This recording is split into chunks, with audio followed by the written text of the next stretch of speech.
Maging guest. Maging guest. Coco Martin. Okay. John Lloyd Cruz. Ann Curtis. Si Rex Curtis. Rex Curtis. Hindi si ano. Dami pa. Big stars na. Ray Alonso. Bea. Lahat po niyan, kinausap namin. Yung problema lang sa availability yun. Schedule nila. Schedule. Pero willing sila siya. Willing. Willing naman.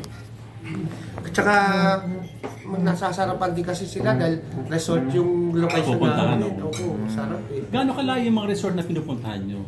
Malapit lang sa Metro Manila, of course. Mayroong mga 5 hours. Saan yan? 4 hours. Mga Batangas. Pinakamalayo, Batangas. Oo. Tama. Nakakapag-adlib po ba kayo? Kaya puro adlib lang. Oo, pero kasi writer din kasi ako eh. Kaya dapat kasi ang adlib nakapasok dun sa istorya. Kasi hindi ka pwedeng umadlib ng saliwa eh.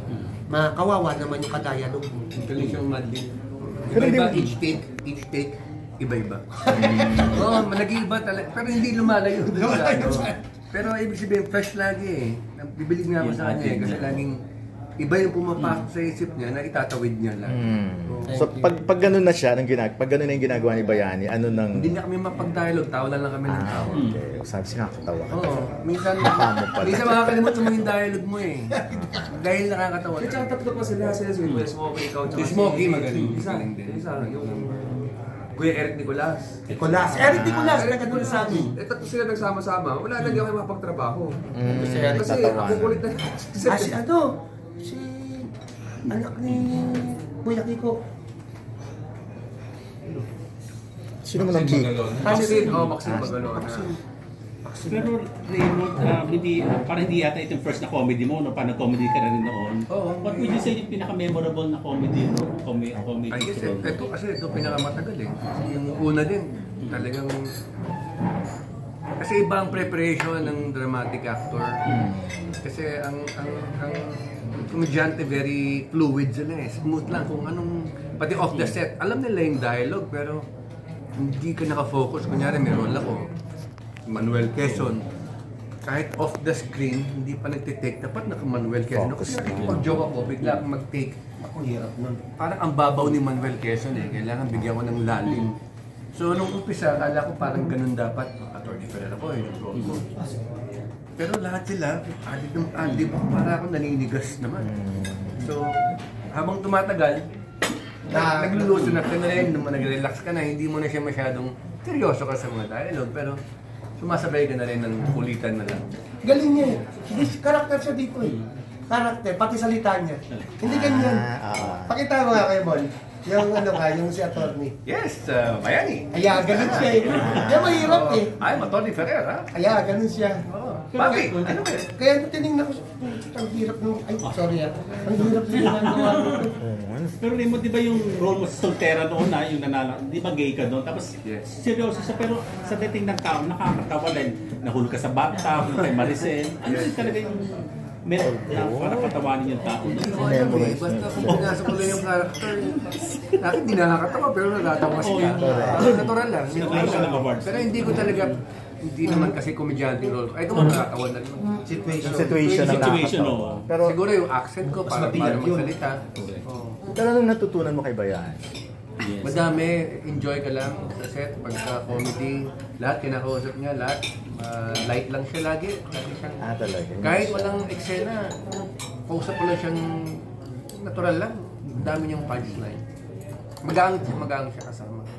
Lalo na pag puwet na kami, alas 2, alas 3. Siyang tagagising. Lalo na siya nagpapatawa noon kasi nababad mood ng mga tao dahil siyempre puwet. Siya lagi nagpapatawa. Ako sa kanya natutunan ko disiplina.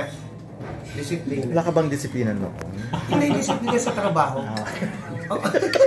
Madisiplina ka naman ever since Parang edukado pa ako ng araw. Hindi, kasi siya talaga makikita mo. Nagme-meditate pa to. Ibang klaseng discipline. Oo. Bago siya bumaba. Kasi nga naaalala ko, minsan nadadala niya pa yung sa pelikula, nadadala niya pa yung karakter niya sa bahay. Kaya yun talaga yung technique nila eh. Preparation. Preparation eh. Kaya pag nakikita mo, Siyempre, ang pagiging komedyante dapat, di ba meron na serious comedian, dapat seryosohin mo yung trabaho mo. Hindi naman, bakit nagpapatawa ka, yun lang ang Yun gagawin yung role, gagawin mo. Dapat may music. Oo. So, wala na, ano na.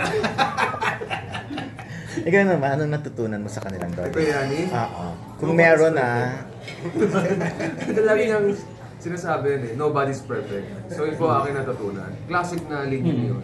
Nobody's perfect. So yun po aking natutunan. Wala perfecto sa mundo.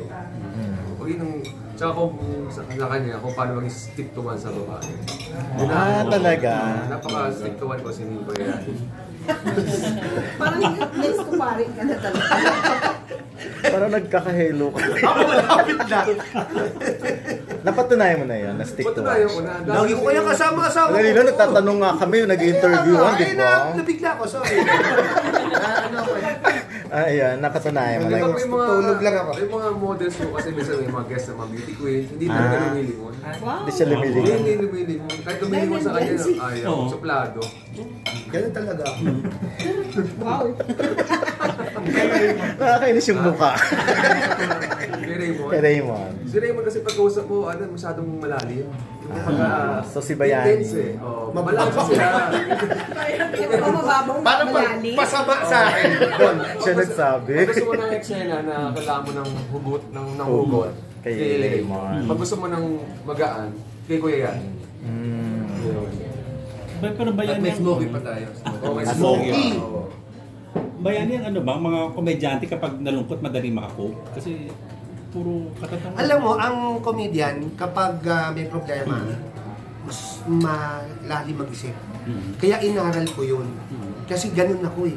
Yung maliit na bagay, pinalalaki, malaki na papaliit. So ang ginawa ko, pinag-aralan ko yung papaano ang salitang acceptance. Kasi may mga bagay na dapat tanggapin natin sa mundo.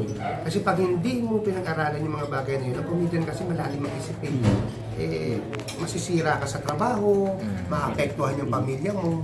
Kaya yun ang pinag-aralan ko sa trabaho at saka yung pamilya dapat magkaiba.